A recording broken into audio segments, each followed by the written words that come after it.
الحق المبين وهو رب العالمين والصلاة والسلام على سيد المرسلين وخاتم النبيين ورحمة للعالمين وشفيع المذنبين والمخاطب بطه وياسين أبي القاسم محمد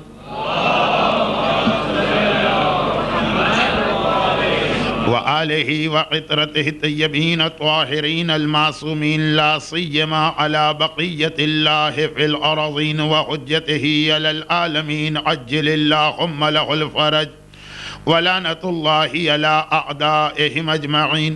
أما بعد فقد قال الله الحكيم في محكم كتابه الكريم بسم الله الرحمن الرحيم سبحان الذي يسرى بعبده ليلا من المسجد الحرام إلى المسجد الأقصى الذي باركنا حوله لنريه من آياتنا إنه هو السميع البصير.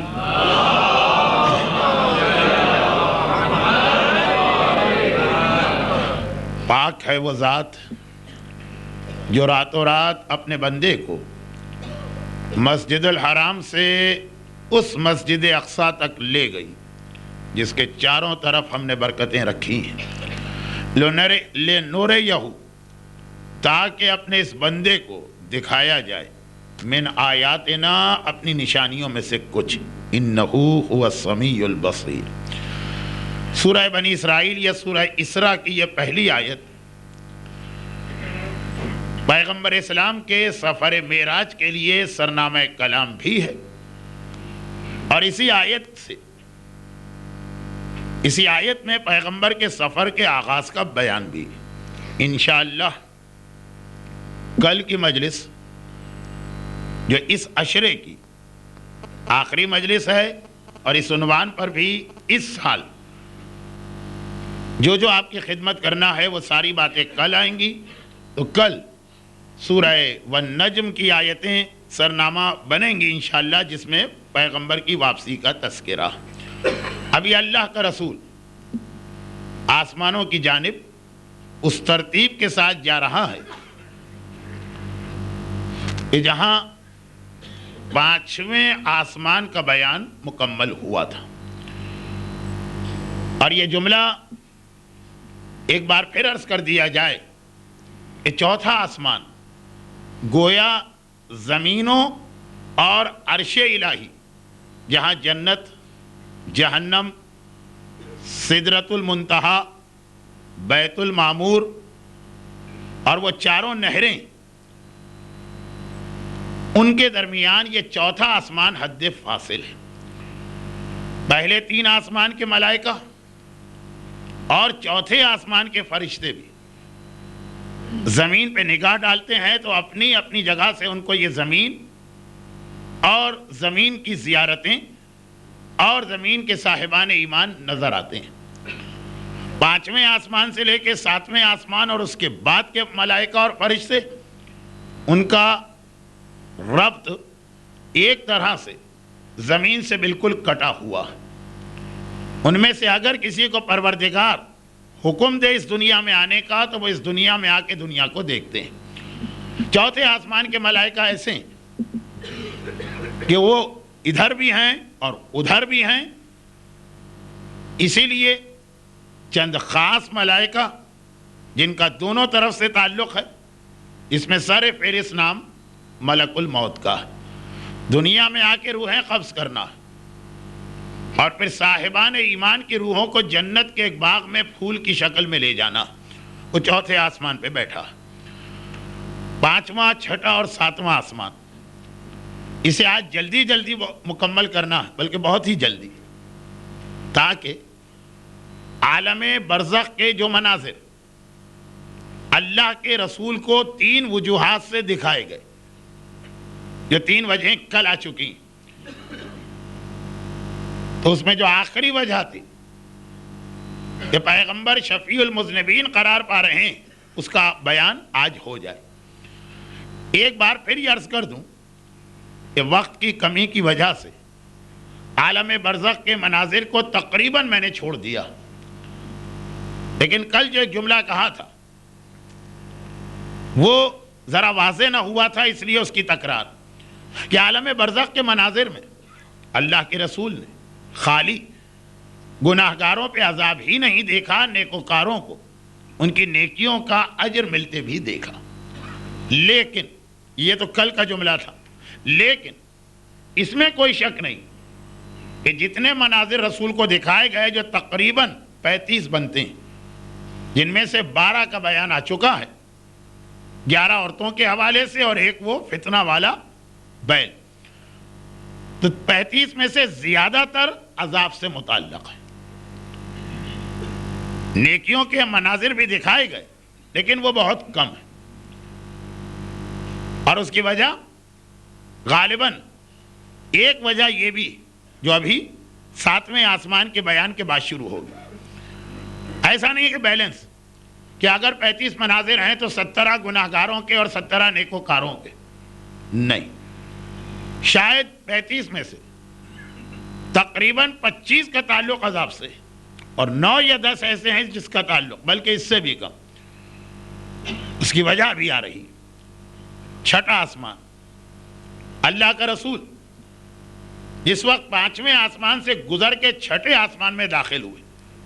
اب یہ سارے آسمان وہ ہیں جن کا فاصلہ کم ہے، لیکن یہ جو نیلی چھتری ہمیں نظر آتی اس ہال میں نظر نہیں آئے گی، اور اگر رات کو باہر نکلے تو ابھی بھی شاید نظر نہ آئے، لیکن یہ نیلی چھتری، اس کو قرآن نے آسمان نہیں کہا۔ وہ آسمان ایک چیز ہی اور ہے، اس کا کنسپٹ ہی اور ہے، اس کی تفصیل ہی اور ہے۔ بہرحال جو بھی ہے وہ چھٹا آسمان، وہاں اللہ کے رسول نے ایک ایسے نبی کو دیکھا، لمبا قد، گندمی رنگت، بڑے بڑے بال، اور ایک مرتبہ وہ نبی دوڑ کے آگے آئے اور کہا کہ اے سردار انبیاء اور اے رب العالمین کے حبیب، بنی اسرائیل مجھے کہتے ہیں کہ میں اللہ کا سب سے افضل بندہ اور انبیاء میں سب سے افضل نبی ہوں، لیکن کتنا وہ غلط سمجھتے ہیں۔ میں خود گواہی دیتا ہوں کہ اس کائنات میں آپ سے زیادہ افضل نہ کوئی بندہ ہے، اور نہ 1,24,000 انبیاء میں آپ سے افضل کوئی نبی اور رسول ہے۔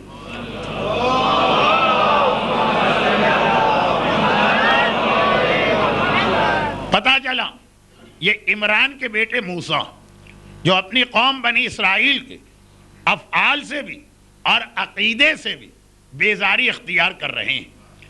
حضرت عیسیٰ کے بارے میں چوتھے آسمان یا دوسرے آسمان پر وہ جملہ نہیں، لیکن سورہ مائدہ میں قرآن نے حضرت عیسیٰ کے بارے میں بھی یہ جملہ کہا کہ حضرت عیسیٰ بھی قیامت کے دن کہیں گے خداوندہ میں اپنی قوم سے بیزار ہوں، میں اپنی قوم سے تبرہ کرتا ہوں، میں اپنی قوم سے برات کرتا ہوں، جنہوں نے میری اتنی پاکیزہ تعلیمات کو مسخ کر کے مجھے اللہ کا بیٹا قرار دیا ہو، چاہے کوئی نبی ہو چاہے کوئی امام۔ ایسے کسی بھی گروہ پہ راضی نہیں ہوتا جو اس نبی اور امام کے حوالے سے توحید پروردگار میں مداخلت کرتا ہو، اور کوئی غیر نہیں، خود وہی جس سے محبت کرنے والے یہ زیادتی کر رہے ہیں وہی نبی اور امام ایسے گناہگاروں کو سزا دیتا ہو۔ قرآن کریم حضرت عیسیٰ کی قیامت کے دن یہ فریاد موجود ہے، فریاد، خداوندہ میں اور میری ماں ان کے عقیدے سے بیزار ہیں، جو انہوں نے کہا یہ ہمارے نام پہ ایک تہمت لگائی۔ چنانچہ موسیٰ کی قوم نے حضرت موسیٰ کو افضل نبی مانا، موسیٰ راضی نہ ہوئے، عیسیٰ کی قوم نے عیسیٰ کو خدا کا بیٹا کہا، عیسیٰ راضی نہ ہوئے، علی کے بعض ماننے والوں نے علی کو خدا کہا، علی نے اپنے ہاتھوں سے انہیں آگ میں جلایا۔ چھٹے آسمان پہ حضرت موسیٰ یہ اصول دے رہے ہیں، اور اس کے بعد اللہ کا رسول 7ویں آسمان پہ پہنچا۔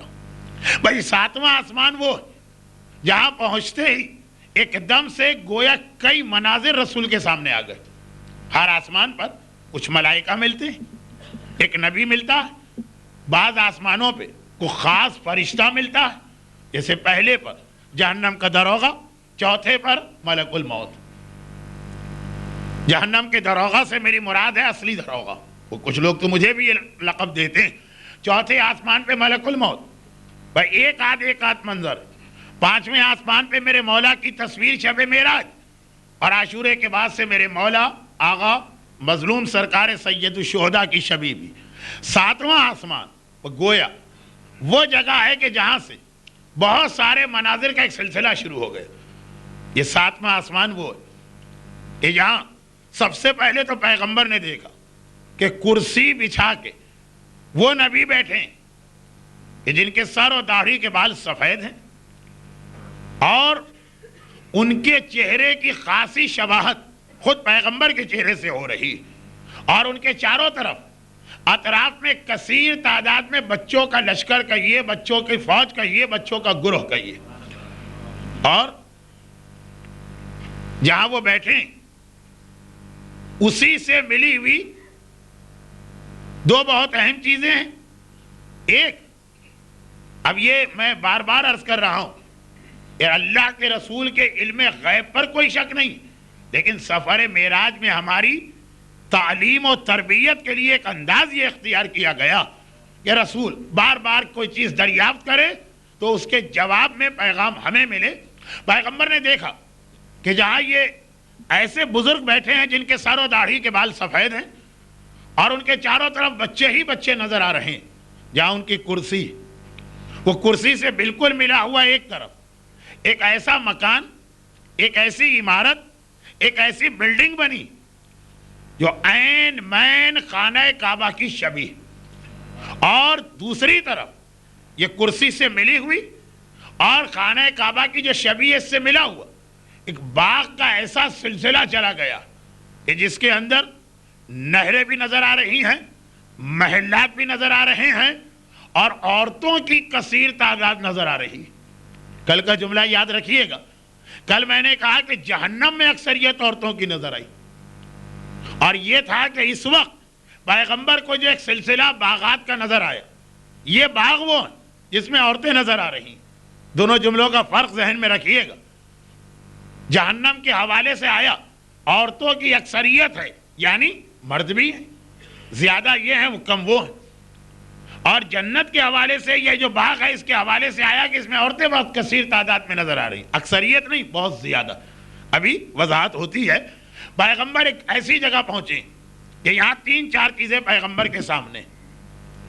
ایک بات، اللہ کے رسول نے یہ دیکھا کہ وہ جو برابر میں باغات کا ایک سلسلہ، وہاں سے کہ کوئی درخت ہے، اس کی ایک بہت بڑی شاخ، درخت نہیں درخت کی ایک شاخ، وہ یہ جو ایک مرد بزرگ بیٹھے جن کے بارے میں لفظ یہ ہے کہ سر و داڑھی کے بال سفید، وہ درخت کی شاخ ان کی کرسی کے بہت قریب ہے، اور اس میں مختلف قسم کے پھل لگے ہوئے ہیں، اور یہ بچے آتے ہیں اور ان پھلوں اپنے منہ میں لے کے کچھ دیر ان کو چوستے ہیں اور اس کے بعد آگے بڑھ جاتے ہیں۔ اگر کوئی بچہ اتنا چھوٹا تو یہ بزرگوار خود یہ پھل اس بچے کے منہ میں دیتے ہیں۔ اب اللہ کا رسول جانتا سب کچھ ہے، دریافت کر رہا ہے کہ پروردگارہ یہ کون ہے؟ کہا کہ یہ تمہارے دادا خلیل خدا حضرت ابراہیم ہیں۔ پروردگارہ یہ کہاں بیٹھے ہیں؟ کہا یہ ایک تو اس جگہ بیٹھے ہیں کہ جہاں سے جنت کے باغات کا سلسلہ شروع ہے، کیونکہ انہوں نے اس دنیا میں آنے کے بعد مجھ سے ایک درخواست کی تھی۔ خلیل خدا ابراہیم خدا سے ایک درخواست کر رہے ہیں، اور وہ یہ کہ میری اولاد میں جو سردار انبیاء ہونے والا اس کے امتیوں کے جو چھوٹے چھوٹے بچے کم سنی میں انتقال کر جاتے ہیں، میں یہ چاہتا ہوں کہ چونکہ وہ میری اولاد کے امتی کی اولاد ہے، اس لیے اس کی پرورش میں اپنے ذمہ لیتا ہوں، وہ سب مجھے دیے جائیں، میں ان کی پرورش کروں گا۔ تو اے میرے حبیب، جا کے اپنے امتیوں کو یہ بشارت دینا کہ اگر کسی باپ یا ماں کا کوئی بیٹا یا بیٹی بچپنے میں انتقال کر گیا تو وہ اس دنیا سے سیدھا خلیل خدا ابراہیم کی آغوش تربیت میں پہنچ جاتا۔ ابراہیم اس کی پرورش بھی کرتے ہیں، ابراہیم اس کی دیکھ بھال بھی کرتے ہیں، اور یہ جو درخت کی شاخ ہے اس میں وہ پھل لگا کہ اس ایک پھل میں یہ خاص خدا نے بچوں کے لیے سہولت دی، اس ایک پھل میں جنت کے جتنے بھی لذتیں اور نعمتیں وہ سب اس ایک پھل کے ذائقے میں آ گئی. یہ اس پھل کو چوستا, اسے الگ الگ, چھوٹا بچہ ہے نا, کم سن بچہ ہے نا, الگ الگ جنت کی ہر نعمت کے پاس جانے کی ضرورت نہیں ہے, وہ سارا کا سارا اس ایک پھل کے رس کے اندر آ گیا ہے. اور اگر کوئی اتنا کم سن ہے کہ خود اس پھل کو چوس نہ سکے تو تم دیکھ رہے ہو کہ ابراہیم جس طرح سے ماں ہوتی ہے, جس طرح سے باپ ہوتا ہے, اپنے بیٹے کو فیڈ کرتا ہے یا غذا دیتا ہے. یہ تمہارے اور تمہارے بھائی علی کے ماننے والوں کی وہ کم سن اولادیں, اور جو ذرا سا اتنے بڑے ہو گئے, اتنے بڑے ہو کے دنیا سے گئے. ابھی دیکھیے یہ فقہ کا ایک مسئلہ بھی ہے, اور اتفاق سے سفر معراج اس جگہ پہ آ چکا کہ جہاں بہت سارے فقہی مسئلے آئیں گے, جو مجالس کا انداز تو نہیں ہے لیکن اس وقت سفر معراج میں ضروری. وہ مسئلہ یہ کہ نابالغ جس کے لیے ابھی شریعت کے احکامات واجب و حرام نہیں, لیکن نابالغ کی بھی دو قسمیں. ایک چھوٹا نابالغ, دیکھیں 6 مہینے کا بچہ مرا وہ بھی نابالغ, اور 13 سال کا بچہ مرا وہ بھی نابالغ, لیکن دونوں نابالغ میں کتنا فرق دنیاوی اعتبار سے بھی. یعنی 6 مہینے کا بچہ جب دنیا سے گیا تو واقعاً وہ کسی قابل نہ تھا, نہ اپنا لباس بدل سکتا ہے, نہ مثلا غذا خود سے استعمال کر سکتا. اور 13 سال کا بچہ وہ اچھا خاصا سمجھدار ہوتا. شریعت میں بھی اس کے لیے ایک لائن ڈرا کی گئی, ممیز. کہا نابالغ یا تو ناسمجھ ہے یا نابالغ ہے مگر سمجھدار ہو گیا. پھر بہت سارے مسئلے آتے ہیں.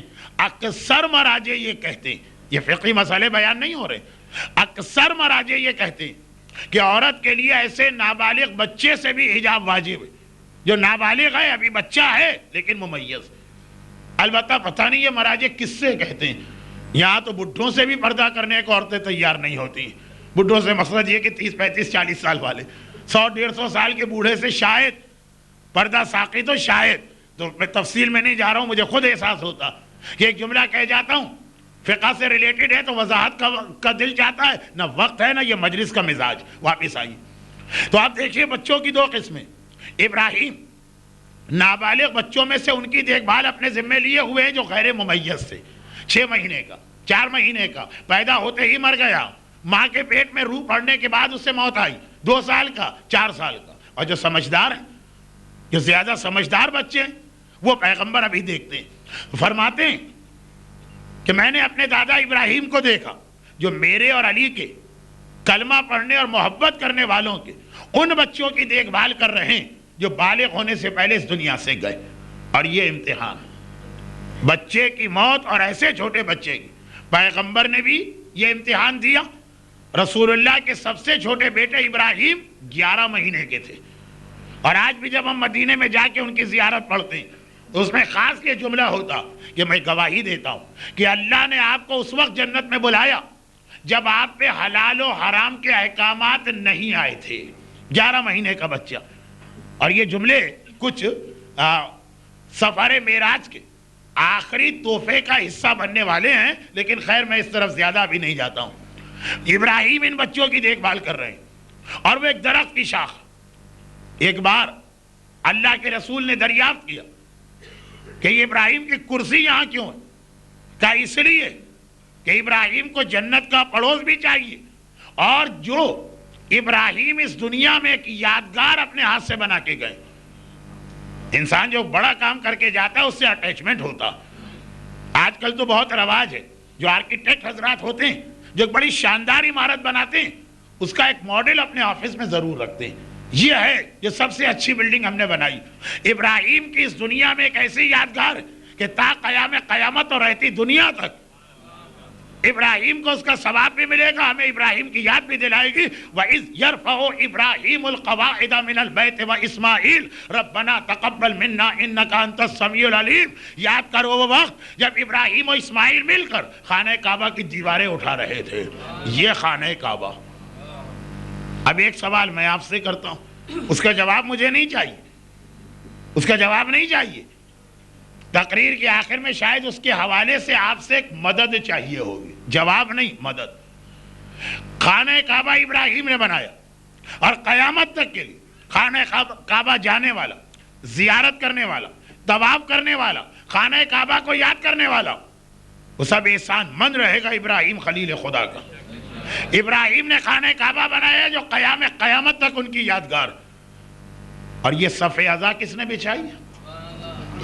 اور اس صف ازا پہ آ کے بیٹھنے والا جو اجر ثواب فائدے فضیلتیں حاصل کرتا، کہ میں کہتا ہوں ساری چیزیں ایک طرف، فاطمہ زہرا کی دعا مل جائے یہ ایک طرف، اب یہ کس نے قائم کی، یہ کس نے بچھائی، اور اس کے حوالے سے ہماری ذمہ داری، یہ بعد میں آئے گی بات۔ ابراہیم خواہش مند ہیں کہ جو خانہ کعبہ ابراہیم نے دنیا میں بنایا اسی کے پڑوس میں ان کو جگہ دی جائے۔ تو اے حبیب، یہ ابراہیم کے دوسری طرف جو ایک عمارت بنی ہے جو خانہ کعبہ جیسی لگ رہی ہے، یہ ہے بیت المعمور۔ پیغمبر اسلام نے فرمایا کہ میں اس میں جانا چاہتا ہوں، کیونکہ اس زمانے میں دنیا کا خانہ کعبہ بھی کھلا ہوا تھا، ہر آدمی جا سکتا تھا، تو پیغمبر بھی خانہ کعبہ میں جاتے رہتے تھے۔ آسمان ہفتم پر دیکھا خانہ کعبہ، کہا میں اس میں جانا چاہتا ہوں، پیغمبر چلے۔ اب ایک منظر رسول نے اور دیکھا، یہ منظر کو میں بہت ہی احتیاط کے ساتھ ایک طرح سے دبے الفاظ میں کہہ کے آگے بڑھوں گا، جتنا کتاب میں لکھا ہے، کتاب کے جملے کی میں تشریح کرتا ہوں، اس وقت تشریح بھی نہیں کروں گا۔ جیسے ہی پیغمبر بیت المعمور میں داخل ہونے لگے، جو اصلی خانہ کعبہ، اور جیسے دنیا کا خانہ کعبہ رسول کے زمانے میں کھولا ہوا تھا، جیسے ہی جانے لگے پیغمبر نے دیکھا، ارے میرے دائیں بائیں میرے بہت سارے اصحاب نظر آ رہے ہیں جنہیں دنیا میں چھوڑ کے گئے تھے یا جو پیغمبر کو مدینے میں ملنے والے ہیں۔ البتہ یہ جو اصحاب رسول ہیں ان کے دو گروہ نظر آئے، ایک بڑے صاف ستھرے اور پاکیزہ کپڑے پہنے ہوئے، لگ ہی رہا تھا کہ کسی تطہیر والے کے ماننے والے ہیں، اور دوسرا انتہائی گندا خبیث اور نجس اور آلودہ کپڑے پہن کر، اندازہ ہو ہی رہا تھا کہ ان کا پیشوا کیسا ہوگا۔ پیغمبر کو دیکھا، سلام کر کے پیغمبر کے ساتھ چلے، پیغمبر آگے آگے بیت المعمور میں داخل ہوئے۔ وہ جتنے صاف ستھرے کپڑے والے اصحاب رسول تھے وہ بھی ساتھ میں داخل ہوئے، وہ جو گندے والے تھے، خبیث کپڑے والے تھے، انہیں وہیں روک دیا گیا۔ ارے ہم رسول کے صحابی ہیں، کہا وہ دنیا کی حد تک ہے، یہاں پہ یہ نہیں چلے گا۔ اور اس کے بعد چند جملے اور ہیں جو میں کسی وجہ سے اس وقت ممبر سے نہیں کہنا چاہتا ہوں۔ پیغمبر نے دیکھا کچھ آئے کچھ نہیں آئے، اور یہی حدیث صحیح بخاری کے اندر کتاب حدیث الحوض کے نام سے مشہور ہے۔ یہی حدیث ہے نا صحیح بخاری میں، جس کی کوئی حدیث غلط نہیں ہوتی، کہ قیامت کے دن حوض کوثر کے سامنے کچھ لوگ لائے جائیں گے جن کو میں پہچانوں گا اور انہیں ہٹایا جائے گا۔ لیکن میں احتیاط کے ساتھ اپنے موضوع کو میں آگے بڑھوں۔ پیغمبر بیت المعمور میں داخل ہوئے۔ اچھا، اب یہ رسول اللہ کو تو دھوکہ نہیں ہو سکتا، یہ ہمارے اور آپ کے لیے جملہ اب آ رہا ہے روایت میں۔ پیغمبر بیت المعمور میں داخل ہوئے، اور یہ وہ خانہ کعبہ کی شبیہ ہے جو خانہ کعبہ وہ دنیا میں چھوڑ کے آئے، جس کا روزانہ طواف کرتے تھے، جس کے اندر جاتے تھے، جس کے سامنے صبح سے شام تک بیٹھتے تھے۔ واقعہ معراج مکے سے ہوا، ابھی اللہ کا رسول مکے میں، تو خانہ کعبہ کے صحن میں رسول اللہ کی ایک نشست تھی، ایک بیٹھک تھی۔ خاندان بنی ہاشم کو ایک جگہ دی گئی تھی، وہ بالکل وہ جگہ ہے جہاں ظہور کے بعد زمانے کا امام آ کے بیٹھے گا۔ تاریخ خانہ کعبہ کی تقریروں میں پڑھتا ہوں۔ اب پیغمبر نے جو چیز آپ مثلا اپنے وطن میں چھوڑ کے آئے، ویسی ہی ایک چیز آپ کو لندن میں نظر آئے، شارجہ میں نظر آئے، آپ دوڑ کے آگے جائیں گے۔ پیغمبر گئے، اندر داخل ہو، اندر سے بھی دیکھا، کہا پروردگارہ یہ تو بالکل ویسا ہے جیسا زمین والا خانہ کعبہ۔ خدا کی طرف سے دو جواب آئے، دو۔ پہلا یہ کہ اے حبیب ذرا اپنے پیروں کے نیچے جھک کے دیکھو۔ اب پیغمبر نے نیچے جھک کے دیکھا تو اگرچہ فاصلہ بہت زیادہ تھا اور بیچ میں چوتھا آسمان بھی آ گیا تھا جو دوسروں کے لیے رکاوٹ ہے، لیکن یہ اللہ کا حبیب ہے جو سوتے ہوئے بھی اسی طرح دیکھتا ہے جیسے جاگتے ہوئے بھی، اور پیچھے بھی اسی طرح دیکھتا ہے جیسے سامنے۔ جیسے ہی پیغمبر نے جھک کے دیکھا تو یہ رسول اللہ کا جملہ کہ وہ مکے والا دنیا والا خانہ کعبہ اتنا مجھے اس خانہ کعبہ کی سیدھ میں نظر آیا، یہ رسول کا جملہ جو ہم لوگ حج اور عمرے کے قافلوں کو سناتے ہیں، اتنا اس کے نیچے نظر آیا کہ اگر میں اپنے ہاتھ سے کوئی چیز چھوڑ دیتا تو وہ سیدھی جا کر اس دنیا کے خانہ کعبہ کے بیچ میں جا کے گرتی۔ اتنا یہ اس کی سیدھ میں۔ ایک سوال کا جواب بن گیا نا، ایک سوال کا جواب بن گیا نا تھوڑے تھوڑے فقہی مسئلے آ رہے ہیں لیکن بہت ہی مختصر. مکے والا خانہ کعبہ اونچا، لیکن کتنا ہی اونچا کیوں نہ ہو، ہم شارجہ میں یہاں تو کم، ابو ظہبی میں وہاں کچھ زیادہ، وہاں بہت زیادہ، یا دبئی میں وہاں بیچ، یا لندن میں، یا امریکہ میں 14-16 منزل پہ ہمارا فلیٹ ہے، 20 منزل پہ ہمارا فلیٹ ہے، ہم نماز پڑھتے. تو اب مکے والا خانہ کعبہ کتنا ہی اونچا ہو 20 منزل کے برابر تو نہیں ہے نا. تو جب ہم اپنے فلیٹ میں نماز پڑھ رہے ہیں تو خانہ کعبہ تو نیچے رہ گیا. روایت ہے خانہ کعبہ قبلہ نہیں ہے، اس خانہ کعبہ سے 7ویں آسمان کا بیت المعمور یہ پورا ایک قبلہ ہے. دوسرا جملہ، 2 جملے، میں فقہی مسائل بیان بھی نہیں کرنا چاہ رہا ہوں، دل بھی نہیں مانتا ہے کہ جب بات یہاں تک پہنچے تو کیسے چھوڑ دوں. 2 جملے جیسے ہی رسول وہاں والے خانہ کعبہ میں پہنچے، آسمان پہ 7ویں آسمان پر حضرت ابراہیم کی کرسی جہاں رکھی ہے خانہ کعبہ کے برابر، اندر گئے، کہا خدا بندہ یہ تو بالکل ویسا ہی لگتا جیسے اگر آپ کراچی کے حسینیہ سجادیہ امام باڑے میں جائیں اور اس کے بعد جہاں سے ریڈیو پاکستان کی مجلس شام غریبہ آتی، اور اس کے بعد آپ لکھنؤ میں حسینیہ غفران ماب میں جائیں تو بھی اختیار کہیں گے یہ حسینیہ غفران ماب یہ تو بالکل حسینیہ سجادیہ جیسا لگتا. دیکھیں ابھی جملہ آپ بعد میں سمجھیں گے. پیغمبر نے یہ کہا، پیغمبر کو 2 جواب ملے. پہلا جواب یہ کہ اے حبیب ذرا جھانک کے دیکھو اس کی زمین پہ، تو پتا چلا بالکل اس کی سیدھ میں وہ خانہ کعبہ.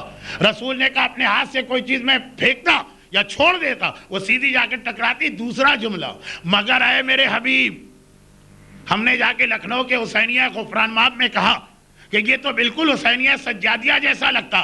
وہاں کھڑے ہوئے آدمی نے اصلاح کی، مولانا یہ آپ نے غلط کہا، پہلے یہ غفران ماب کا امام باڑہ بنا ہے، سجادیہ بعد میں بنا. یہ مت کہیے کہ یہ ویسا لگتا ہے، یہ کہیے سجادیہ حسینیہ سجادیہ اس جیسا ہے. رسول نے کہا یہ تو بالکل وہ خانہ کعبہ جیسا لگتا. جواب آیا حبیب یہ خانہ کعبہ جیسا نہیں لگتا ہے، یہ پہلے بنا تھا، خانہ کعبہ بعد میں بنا. یہ کہو کہ خانہ کعبہ بالکل اس کی شبیہ لگتا ہے. اس سے کیا پتا چلا؟ اس سے پتا چلا کہ اس دنیا میں مسلمانوں کے نزدیک جو سب سے افضل عمارت ہے وہ بھی اصلی عمارت نہیں ہے، وہ شبیہ ہے.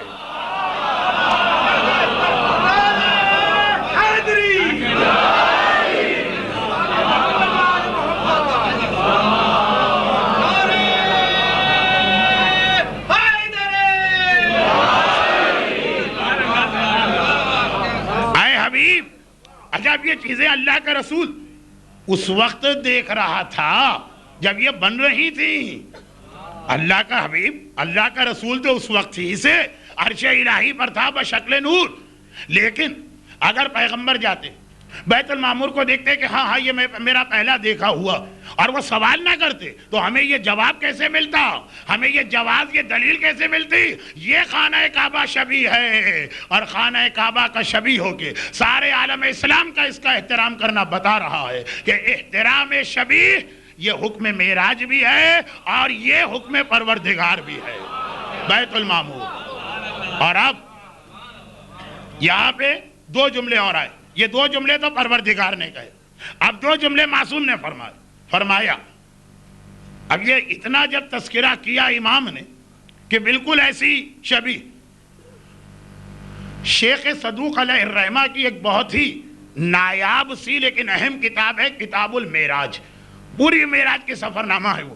اکثر حدیثیں میں اس سے پڑھ رہا ہوں، اس کا اردو ترجمہ تو چھوڑیں، اکثر لائبریریز میں وہ کتاب ہے بھی نہیں. خیر، تو اب امام نے جب یہ پورا واقعہ پڑھا تو راوی نے سوال کیا، مولا تو وہ جو 7ویں آسمان پر اصلی خانہ کعبہ کیا اس کو بھی خانہ کعبہ کہتے ہیں یا کعبہ کہتے ہیں؟ کہا نہیں، اس کا نام ہے بیت المعمور. وہ بیت المعمور اصلی ہے قبلہ اور یہ اس کی نقل ہے. اور سنو دوسرا جملہ کہ یہی بیت المعمور وہ مسجد اقصی ہے جس کا تذکرہ معراج والی آیت میں آیا، سبحان الذی اسری بعبدہ لیلا من المسجد الحرام الی المسجد الاقصی. پاک ہے وہ خدا جو اپنے بندے کو مسجد الحرام سے مسجد اقصی تک لے گیا۔ امام نے فرمایا جیسے اصلی خانہ کعبہ وہ ہے، اس کی شبیہ یہاں ہے، اسی طرح اس کا نام مسجد اقصی ہے۔ اس نام کی ایک مسجد دنیا میں بھی رکھی گئی، لیکن آیت معراج میں جس کا تذکرہ ہے وہ شام کے علاقے میں موجود، مسجد اقصی نہیں۔ اس مسجد کی اہمیت کم نہیں کر رہا ہوں، فضیلت کم نہیں کر رہا ہوں، لیکن آیت میں آیت کہہ رہی ہے نا کہ اللہ کے رسول کا سفر ہوا مسجد اقصی تک، یہاں تک نہیں کہ یہاں سے شام گئے اور واپس مکے آ گئے، یہ تو ہم بھی کر لیتے ہیں۔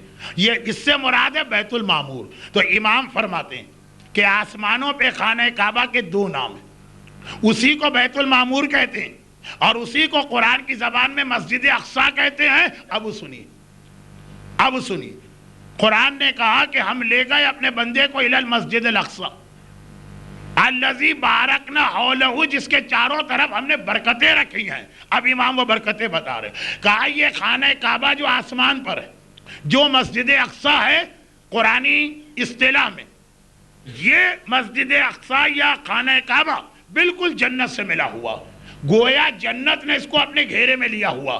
بیت المعمور کے چاروں طرف تقریباً جنت ہے، اور جب مومنین جنت میں جائیں گے تو خانہ کعبہ کا طواف اتنی اہم عبادت وہ وہاں بھی کریں گے، مگر جو اصلی خانہ کعبہ ہے، اور فرماتے ہیں سنو ملائکہ انہیں بھی بڑی تمنا، یہ تو روایت بہت زیادہ ممبروں پہ آتی ہے، میں جلدی آگے بڑھوں۔ امام فرماتے ہیں سنو، وہ جو اصلی خانہ کعبہ ہے بیت المعمور 7ویں آسمان پر جنت سے ملا ہوا، بلکہ ایک طرح سے جنت کا ٹکڑا، لیکن چونکہ قرآن نے کہا اس کے اطراف میں جنت ہے تو میں نے کہا جنت سے ملا ہوا۔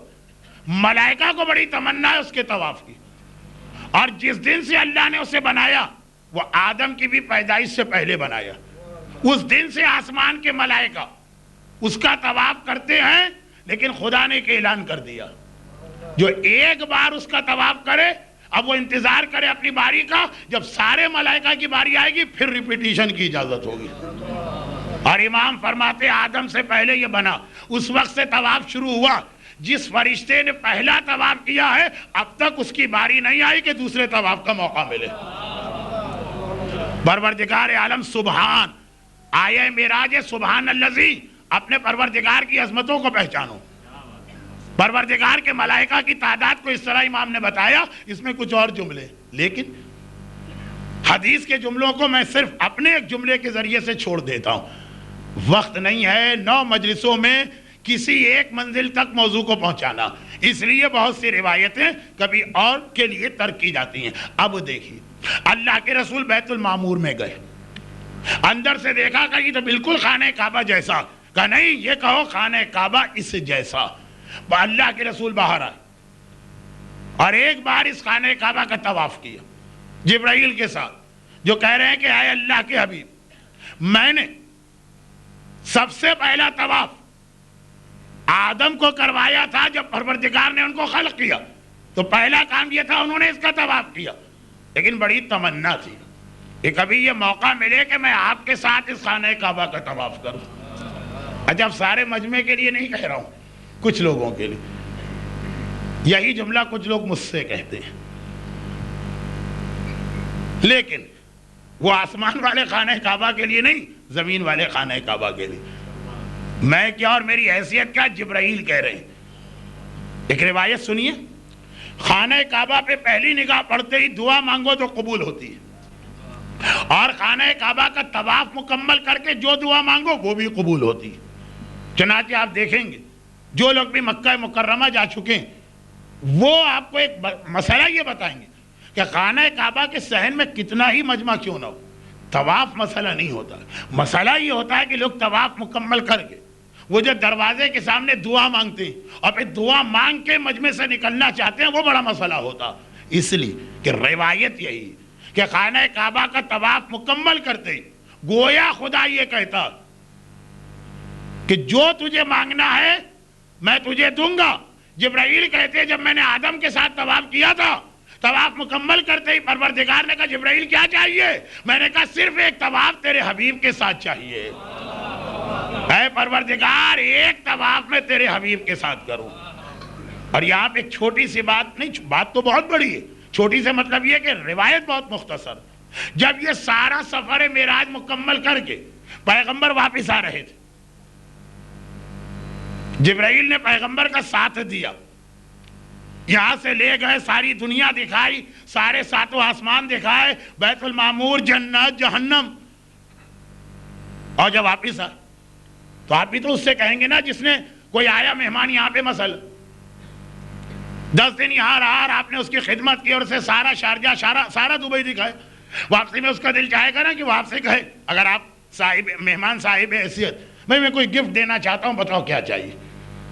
جبرائیل نے دعا مانگی تھی اس وقت جب آدم پیدا ہوئے تھے، ایک طواف کرنا ہے تیرے حبیب کے ساتھ، سردار انبیاء کے ساتھ.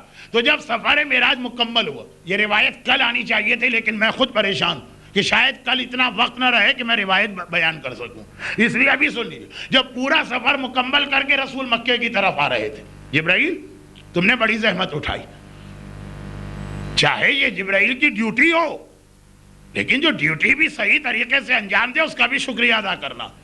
ہم تو محسن کا بھی شکریہ ادا نہیں کرتے. کیا یہ تصور ہمارے ذہن میں ہم کہیں جی اس نے کیا تو کیا بڑا کام کیا، اس کے پیسے لیتا؟ نہیں، اس کے باوجود ہر پیسے لینے والا خلوص کے ساتھ کام نہیں کرتا. جبرائیل تمہیں کیا چاہیے؟ جبرائیل سے اللہ نے کہا تھا طواف آدم کے بعد تمہیں کیا چاہیے؟ جبرائیل نے کیا جواب دیا آپ نے سنا، آپ کی سمجھ میں بھی آ گئے. اور اب رسول پوچھ رہے ہیں اے جبرائیل تمہیں کیا چاہیے؟ کہا بڑی ایک ہی بس تمنا، میرا سلام آپ خدیجہ طاہرہ تک پہنچا دے، جن کا اسلام پر اتنا بڑا احسان ہے کہ آسمانوں پہ ہر وقت خدیجہ طاہرہ ہی کا ذکر ہوتا.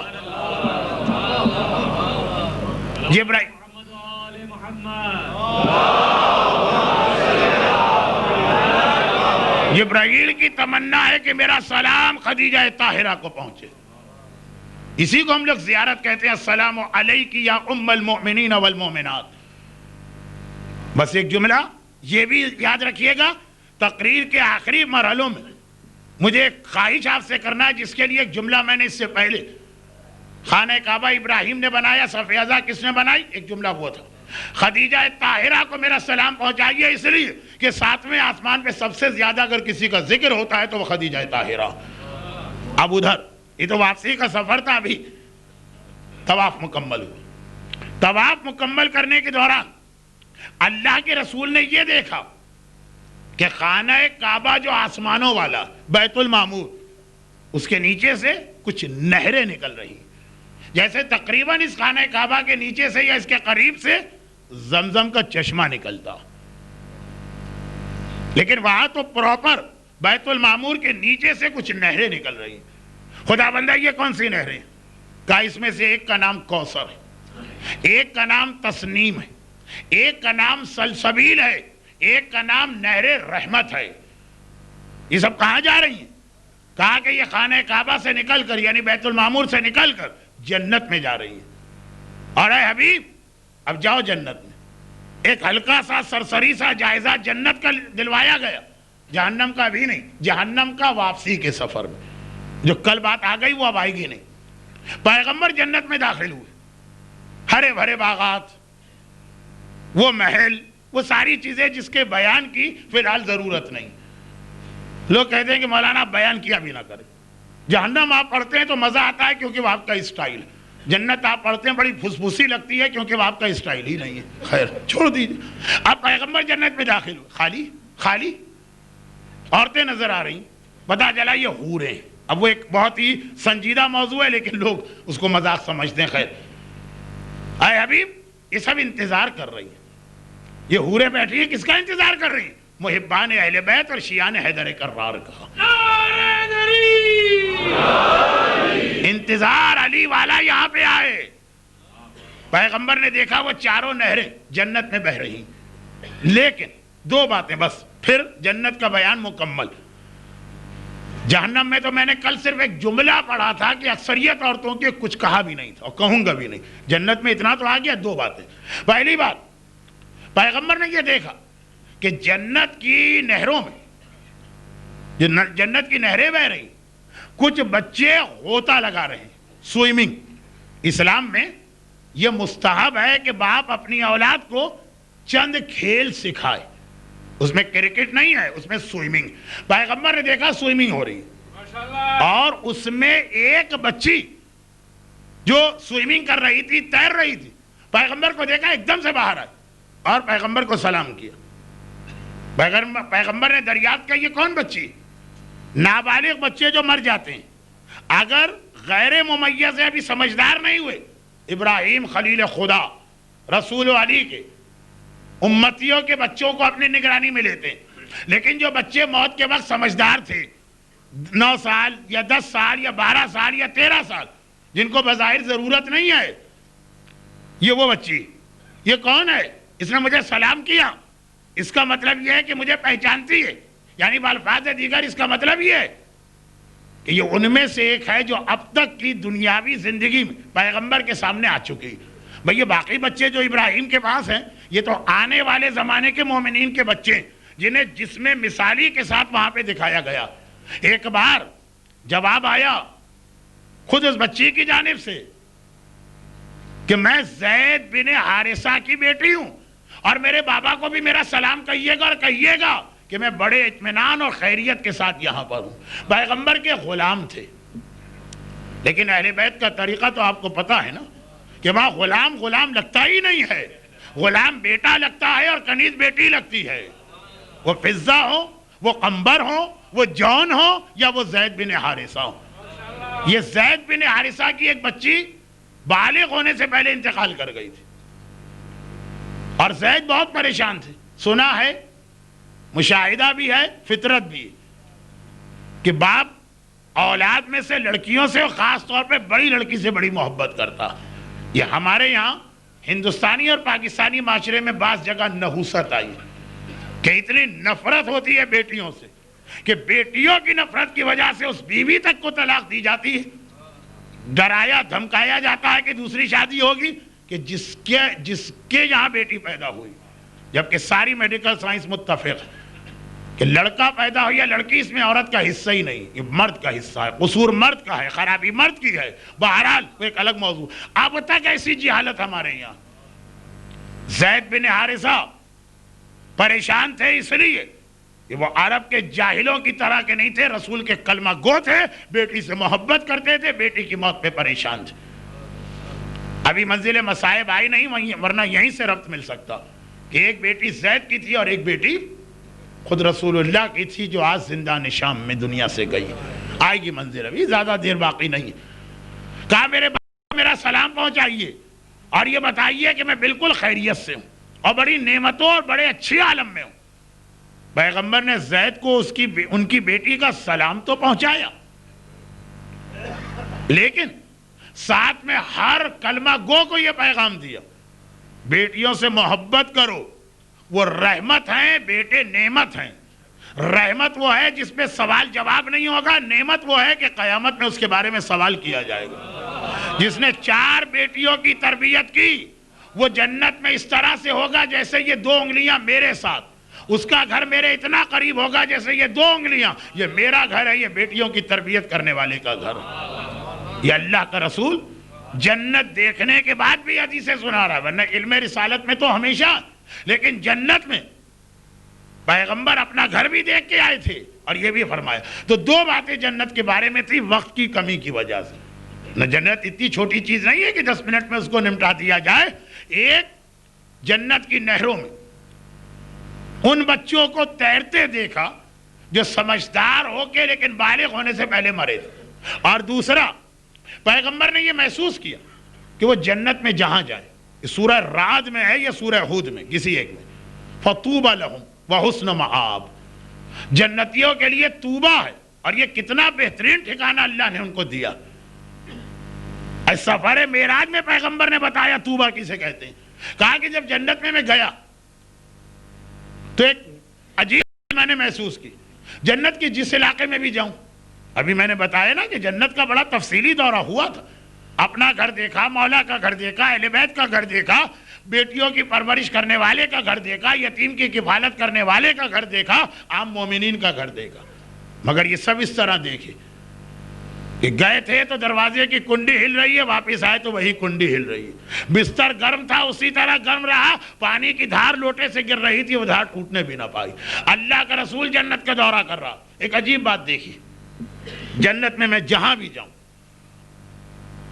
ایک ایسا کوئی درخت ہے جنت کے بیچ میں، اس کی شاخ ہر جگہ آئی ہوئی، اور اس شاخ سے وہ نعمتیں لٹک رہی ہیں جو آپ نے ابراہیم کے واقعے میں ابھی سنی۔ ایک بار پیغمبر نے دریافت کیا، پروردگارا یہ کون سا درخت ہے؟ کہا اس کا نام درخت طوبہ، جو میں نے صرف اور صرف شیعان حیدر کرار کے لیے پیدا کیا ہے، یہ جنت کے بالکل بیچ میں ہے۔ تم لوگ، تم اور علی روزانہ صبح سے شام تک اس سے ٹیک لگا کے بیٹھو گے، اور تمہارے شیعہ جنت میں کہیں بھی ہوں اس کے سائے میں رہیں گے۔ اس کی شاخ کو جنت میں ہر جگہ پہنچایا، اور اس کی بڑی تفصیل بھی ہے، کیونکہ اللہ کا رسول مدینے میں ایک درخت سے ٹیک لگا کے بیٹھتا تھا، وہ جنت میں درخت طوبہ سے ملے گا۔ بہت تفصیل بھی ہے، لیکن اس تفصیل کا خلاصہ کیا؟ جنت میں شیعان حیدر کرار الگ الگ جگہ رہیں گے اپنے درجے کے اعتبار سے، کسی کا درجہ بلند ہے، کسی کا درمیانی ہے، کسی کا نیچا۔ البتہ چھوٹے سے چھوٹا درجے والا بھی جنت میں ہے، یہ خیال رکھیے گا۔ وہ چھوٹے چھوٹے درجے سے ہی نہ سمجھے گا کیونکہ چپراسی یا کلرک یا جمعدار ٹائپ کا چھوٹا درجہ، جنت کا چھوٹے سے چھوٹا درجہ ایسا کہ دنیا کی ہزاروں نعمتیں اس پہ قربان، تو یہ الگ الگ درجے میں ہوں گے۔ لیکن یہ مثال اس روایت کے ذریعے یہ بتایا گیا، رسول اور علی کا فیض اور برکتیں ہر ایک کو ملیں گی، چاہے وہ کسی درجے میں کیوں نہ ہو۔ جیسے اس دنیا میں بھی اگر شہدائے کربلا اور قنبر و مالک اشتر جیسے علی کے نام سے لیتے ہیں، تو ہم جیسے ادنا غلاموں کو بھی علی کی برکتیں ملا کرتی۔ علی کے ہاں یہ فرق نہیں ہوتا، درجات کے اعتبار سے فرق ہے، لیکن رب العالمین کا نمائندہ ہے۔ رب العالمین جس طرح ہر ایک کو دیتا ہے، اس کا یہ نمائندہ مشکل کشائے کائنات بھی ہر ایک کی مدد کرتا ہے۔ جنت تک میں یہ رہے گا، درجات الگ ہیں، مگر طوبہ درخت جس کے سائے میں علی بیٹھے، اس کی ایک شاخ ہر شیعہ کے گھر میں پہنچے گی۔ خیر اب آگے بڑھی، کیونکہ اصل معراج تو اب شروع ہو رہی ہے، جس معراج کے بیان سے پہلے ہی میرے عشرہ تقریباً ختم ہو گیا۔ اللہ کے رسول نے جنت کو جتنا بھی دیکھا اس میں سے تھوڑا سا آپ کو سنایا گیا۔ خانہ کعبہ دیکھا، اپنے دادا ابراہیم خلیل خدا کو دیکھا، ابراہیم کے دل میں ہماری اور آپ کی محبت دیکھی کہ ان کی اولاد کو میں پالوں گا۔ میں نعوذ باللہ کسی کی توہین نہیں کر رہا ہوں، ہر رسول کا رتبہ، لیکن یہ خواہش کسی اور نبی اور رسول نے نہیں کی تھی، ان کی توہین نہیں کر رہا ہوں۔ معراج ہی کا پیغام ہے، لا نفرق بین احد، کسی رسول میں فرق نہ کرنا۔ لیکن ابراہیم کو ایک خصوصی محبت ہے ہم سے اور آپ سے، یہ میرے بیٹے رسول اور میرے دوسرے بیٹے علی کے چاہنے والے ہیں، خاص ہم سے محبت ہے ابراہیم کو۔ لیکن یہ مناظر مکمل ہوئے، اب پیغمبر جنت سے آئے، جبرائیل ساتھ دنیا میں براق لے کے آئے تھے، چاہے مدینے گئے ہوں، چاہے مدائن صالح، چاہے کوہ طور، چاہے بیت اللحم، چاہے بیت المقدس، چاہے نجف، چاہے قم، چاہے مسجد شجر، چاہے پہلا آسمان، چاہے دوسرا، چاہے چھٹا، چاہے ساتواں، چاہے بیت المعمور، چاہے جنت، ہر جگہ ساتھ۔ اب ایک مرتبہ آگے بڑھے، ساتواں آسمان وہاں پہ ہے، خانہ کعبہ بیت المعمور، اس سے آگے بڑھے، ایک قدم آگے بڑھے، دو قدم آگے بڑھے، تیسرے قدم پہ جبرائیل رک گئے، پیغمبر بھی رک گئے۔ جبرائیل نے ہاتھ جوڑ کے کہا، سردار انبیاء آپ آگے تشریف لے جائیے۔ کہا تم اب تک ہر جگہ ساتھ تھے؟ کہا میں یہیں پہ انتظار کر رہا ہوں۔ ارے انتظار کیوں کر رہے ہو، ساتھ چلو۔ جبرائیل نے بیت المعمور اور جنت کے سامنے لگے ہوئے بیری کے درخت کی جانب اشارہ کیا، عربی میں بیری کو کیا کہتے ہیں، سدرہ، سدرہ کے درخت کی جانب اشارہ کیا، کہا اللہ کے رسول یہ میری حد مقرر کی گئی تھی جس دن سے میں پیدا ہوا ہوں، اور یہ کہا گیا ہے کہ جبرائیل تم ملائکہ میں سب سے افضل ہو، مگر یہ تمہاری حد ہے، اس سے آگے تم بھی نہیں بڑھ سکتے، اور فرشتوں کی بات تو چھوڑو۔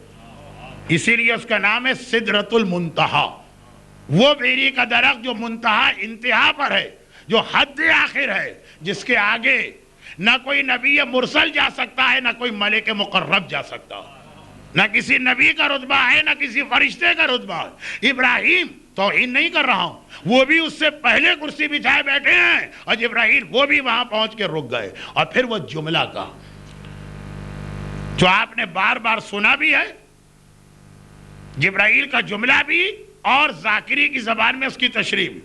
لو جاوزتو انمولتن لحترقتو. انمولا کہتے ہیں انگلی کی پہلی پور کو. لو جاوزتو، اگر میں تجاوز کروں، اگر میں آگے بڑھوں پہلی پور کے برابر بھی لحترقتو، تو میرے بال و پر جل کے رہ جائیں. اور ذاکری کا جملہ ہوتا ہے کہ جہاں جبرائیل کے پر جلتے ہیں وہاں ہمارا رسول نالین پہن کے چلتے ہیں. عجیب منزل. جبرائیل کے پر جل رہے ہیں، پیغمبر نالین پہن کے چل رہے. اب وہ منزل آ گئی جہاں رسول اکیلے اور سدرۃ المنتہا سے آگے بڑھے. پھر کہہ دوں کہ میں نے معراج کی 8 تقاریر میں عظمت رسالت اس کا خیال رکھا ہے، لیکن کچھ جملے ایسے آئیں جو پروردگار عالم کی جلالت، شان و شوکت اور خدا کی ہیبت کو بیان کرنے کے لیے ہیں. اس لیے اس کے اندر آپ کوئی یہ پہلو نہ نکالیے کہ نعوذ باللہ رسول کی توہین ہو رہی ہے. علی کبھی نہ ڈرا، بارگاہ الہی میں جاتا ہے تو سارا جسم کانپنے لگتا ہے. وہ توہین میرے مولا کی نہیں ہے، یہ جلالت اور عظمت پروردگار کی بیان کی جا رہی ہے. اب وہ منزل آئی کہ اللہ کا رسول اکیلا. فدنا فتدلا فکان قاب قوسین او ادنا. بس وہ بڑھا اور بڑھا، قریب ہوا، یہاں تک کہ فقط 2 کمانوں کا فاصلہ رہ گیا، اور ادنا یا 2 سے بھی کم کا فاصلہ. یہ وہ منزل آ رہی ہے، اس کا نام ہے عرش الہی. یہ ہے عرش سدرۃ المنتہا کے آگے، اور اکیلے ہیں رسول. اور کچھ ایسے مناظر جس میں سے کچھ کی تفصیل تو روایتوں میں آئی ہے، لیکن وہ مجمع کو سمجھانا میرے لیے مشکل ہے، اور کچھ کی تو تفصیل بھی نہیں آئی. اللہ کا رسول اس جگہ پہنچ رہا ہے جہاں آخر میں اللہ اور حبیب کے علاوہ کوئی نہ ہوگا، لیکن ابھی وہاں تک کا فاصلہ بھی ہے. یہ نہیں ہے کہ بیری کے درخت سے آگے بڑھے اور وہ جگہ آ گئی کہ جہاں اللہ اور حبیب ہے. نہیں، ابھی راستے میں اندھیرا آ گیا، نور آ گیا، عجیب روشنی آ گئی. اور ایک لفظ آیا ہے جس کو میں سمجھا نہیں پاؤں گا، حجاب. پردہ کہیے کہ جو بھی کہیے، پیغمبر آگے بڑھے، خود فرما رہے ہیں پہلا حجاب آیا. ایک بار دل جسم کانپ رہا، اور جیسے ہی وہ حجاب، پہلا حجاب دیکھا. روایتوں میں ہر حجاب کا نام بھی، وقت نہیں، بے اختیار پیغمبر نے اللہ اکبر کہا، خدا کی کبریائی کا اعلان، اللہ اکبر کہا، پہلا حجاب ہٹا، آگے بڑھے. دوسرا حجاب کچھ فاصلے کے بعد دوبارہ اللہ اکبر کہا، تیسرا اللہ اکبر کہا، تیسرا حجاب ہٹا. لیکن تیسرے حجاب کے بعد دروازہ آ گئے. اب حجاب نہیں ہے، دروازہ آ گئے. جیسے ہی وہ دروازہ پیغمبر نے دیکھا، بے اختیار زبان پہ ایک دعا آئی، دروازہ کھلا. اب پیغمبر آگے بڑھے، چوتھا پردہ آ گیا، پھر اللہ اکبر کہا، وہ پردہ ہٹا. اس کے آگے تھوڑا چل کے 5واں پردہ آیا، اللہ اکبر کہا، وہ کھلا، ہٹا. پھر ایک دروازہ آ گیا. جیسے ہی وہ دروازہ آیا، پیغمبر کی زبان پر بے اختیار ایک دوسری دعا آ گئی. اور اس کے بعد آگے بڑھے تو چھٹا حجاب تھا، وہ ہٹا. اور پھر اللہ اکبر کا، پھر آگے بڑھے 7واں حجاب آیا، اللہ اکبر کا، وہ ہٹا. اور جیسے ہی 7واں حجاب ہٹا، پروردگار اس منزل پہ اپنے حبیب کو لے گیا جہاں جب سے دنیا بنی ہے قیامت تک، بلکہ اس کے بعد بھی کوئی نہیں پہنچا. ایک بار 7واں حجاب ہٹا، پیغمبر وہاں پہنچے اور ایک ایسے مناظر دیکھے، اپنی عظمت بھی دیکھی، پروردگار کی بھی. بے اختیار کا وجہت وجہی للذی فطر السماوات والارض، میں ساری کائنات سے ہٹ کے ادھر آ رہا ہوں. انا صلاتی ونسکی ومحیایا ومماتی للہ رب العالمین. یہ دعا کہی، جیسے یہ دعا کہی ایک عجیب نور وہاں ظاہر ہوا. وہ نور نظر آتے ہی بے اختیار اللہ کا حبیب الحمد کا سورہ پڑھ رہا ہے، الحمدللہ رب العالمین. سورہ مکمل ہوا اور رکوع میں گر گئے. ایک بار سر اٹھایا، اس نور سے بلند ایک نور نظر آیا، بے اختیار سجدے میں گر گئے، سبحان رب الاعلیٰ کہا. یہ پوری ایک الگ تقریر ہے، میں اس کو چھوڑ دیتا ہوں. اب دیکھیے، معصوم فرماتے ہیں کہ اصل نماز جو بنی وہ اس بیری کے درخت کے آگے سے، بیری کے درخت کے آگے جب ہمارے جد کا سفر شروع ہوا. اسی لیے نماز سے پہلے 7 اللہ اکبر کہنا مستحب ہے، اور وہ اسی ترتیب سے جو اس روایت میں کہ 3 اللہ اکبر کہیے پھر ایک دعا پڑھیے، اس کے بعد 2 اللہ اکبر کہیے دوسری دعا پڑھیے، پھر آخری 2 اللہ اکبر کہیے اور وجہت وجہیہ للذی فطر السماوات کی دعا پڑھیے، جو آج بھی ہماری ہر کتاب میں لکھا کہ مستحب یہ ہے کہ تکبیرۃ الاحرام سے ملا کے 6 اور تکبیریں کہی جائیں، اور اس طرح کہی جائے 3 کے بعد دعا، 2 کے بعد دعا، پھر 2 کے بعد دعا، پھر نماز شروع۔ معصوم فرماتے ہیں یہ نماز سفر معراج کی خالی یادگار نہیں ہے، پوری اس کی شکل، پوری اس کی ترتیب وہاں بنی، اور چونکہ اللہ کا رسول جب 7ویں حجاب کے سامنے پہنچا، پروردگار کے کچھ ایسے نور ظاہر ہوئے کہ بے اختیار خدا کی تعریف زبان پہ آئی الحمدللہ کی شکل میں، اور وہ عظمت دیکھ کے رسول جھکے اور خدا کی تعریف کی سبحان رب العظیم کی شکل میں، اور اس سے بڑا نور نظر آیا اور تعریف کی سبحان رب العالی کی شکل میں۔ کہا کہ یہ نماز اس طرح بنی، اور چونکہ رسول اس وقت اکیلے تھے تو یہ نماز رسول نے آہستہ پڑھی، اور آسمانوں پر اس وقت ظہر کا وقت تھا، جو بات پہلے آ گئی۔ پہلی نماز جو واجب ہوئی اسلام میں وہ ظہر کی تھی، اور آہستہ ہوئی تھی اس لیے کہ رسول اکیلے تھے۔ جب نماز ظہر اور عصر پڑھ کے رسول آئے، جبرائیل نے پوچھا اللہ کے رسول یہاں سے تحفہ کیا ملا ہے؟ پیغمبر نے کہا نماز، تو کہا ہمارا دل چاہتا ہے ہم بھی آپ کے پیچھے نماز پڑھیں۔ پیغمبر نے مغرب کی نماز پڑھائی، چونکہ اتنے سارے فرشتے پیچھے تھے تو وہ بآواز بلند پڑھائی، کہا مغرب عشاء اس لیے بآواز بلند آئی ہے۔ پوری نماز کے حوالے سے سفر معراج میں پوری تفصیل ہے، یہ تو میں نے سب کچھ چھوڑ دیا، صرف مختصر کچھ باتیں آئی ہیں۔ تو پہلی نماز ظہر تھی، وہ وہاں تھی جہاں قاب قوسین اور ادنا، اس لیے آہستہ تھی، کوئی اور نہ تھا۔ اور جب پیغمبر وہاں سے پلٹے تو عصر کی نماز پڑھ کے پلٹے اسی جگہ سے، بھئی وہاں پہنچے ظہر کی نماز پڑھی، پھر خدا سے بات چیت ہوئی، بات چیت مکمل ہو کے پلٹے، جب پلٹے تو عصر کی نماز پڑھی اکیلے، اور یہاں مغرب اور عشاء، اس کی بھی تفصیل کہ مغرب کی نماز بیت المعمور پہ پڑھائی، عشاء کی نماز چوتھے آسمان پہ پڑھائی، کیونکہ بیت المعمور پہ جب مغرب پڑھائی تو 5ویں 6ٹھے اور 7ویں آسمان کے فرشتے آ گئے تھے، چوتھے آسمان پہ پہنچے، وہاں کے فرشتے تو نہیں جا سکتے تھے، انہوں نے کہا ایک نماز ہم بھی پڑھنا چاہتے ہیں، عشاء پڑھائی، اور جب پہلے آسمان پہ گئے تو پہلے 3 آسمان والوں نے کہا ہمیں بھی پڑھائیے، تو فجر پڑھائی اور فجر پڑھا کے مکے میں آ گئے۔ یہ بہت مختصر میں نے کیا 2 وجوہات سے، ایک تو وقت بھی نہیں، اور دوسرا نماز اتنا کوئی دلچسپ اور پسندیدہ موضوع بھی نہیں ہوتا ہے مجمع کا، پھر بھی اس کو میں نے بیان کیا، اب سنیے۔ وہ آخری بات کہ جہاں رسول پہنچے قاب قوسین اور ادنا، 7 تکبیریں، 3 دعاؤں کے ساتھ، ظہر کوئی نہیں، تنہا ہے اس لیے آہستگی کے ساتھ، اور اس کے بعد ایک بار پروردگار کی طرف سے جو بات شروع ہوئی وہ سورہ بقرہ کی آیت نمبر 284 بنی، لیکن یہی وہ بات تھی جس کے لیے میں نے 2 دن سے آپ کو تیار کیا تھا کہ رسول اللہ کو یہ عذاب کے منظر کیوں دکھائے گئے۔ رسول کو ویسے ہی اپنی امت کا خیال، لیکن یہ مناظر اس لیے بھی دکھائے گئے۔ اب وہاں پہنچے، آپ کسی بڑے آدمی کے پاس پہنچ گئے، بہت بڑے کے پاس، کیا مانگتے ہو؟ آپ کیا مانگیں گے؟ اپنے لیے مانگیں گے، مکان چاہیے، پرمٹ چاہیے، ڈیفنس میں ایک پلاٹ کی بکنگ چاہیے، یہ کراچی کا ڈیفنس، لاہور کا مجھے نہیں پتا، اور فلاں چیز چاہیے، فلاں چیز چاہیے۔ رسول ویسے ہی یہ نہ کرتے، لیکن ابھی جو مناظر دیکھ کے آئے، کیونکہ آدمی اپنے لیے مانگتا ہے، صاحب اولاد ہوتا ہے تو کہتا ہے مجھے کچھ نہ دو، میرے بیٹے کو دے دو۔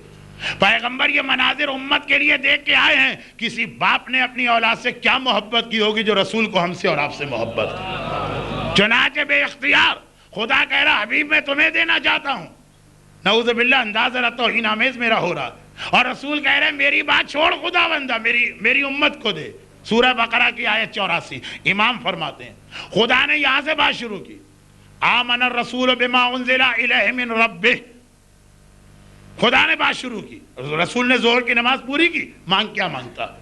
اور ایک بات میں اس لیے کہہ دوں کہ آج ذرا سا مجمع زیادہ ہے، یہ مجمع نہ مجھے اس سے پہلے شاید ملا اور نہ شاید اس کے بعد ملے، یہ خالی رسول سے نہیں ہے، ہم سے بھی خدا کہتا ہے جب بھی آپ کوئی نماز پڑھ کے بیٹھیں گے خدا کہے گا بتاؤ کیا چاہیے، لے لو مجھ سے، میں دینے کو تیار ہوں۔ ہم سے بھی ہر نماز کے بعد خدا یہی کہتا، ہمیں خدا سے چاہیے ہی نہیں ہے، چاہیے ہی نہیں ہے، تو ہم کہتے ہیں نماز ہی نہیں پڑھیں گے، نماز پڑھیں گے تو خدا کہے گا مانگو کیا مانگنا، پھر شرم آ جائے گی، ہمیں چاہیے ہی نہیں اللہ سے، ہمیں کیا ضرورت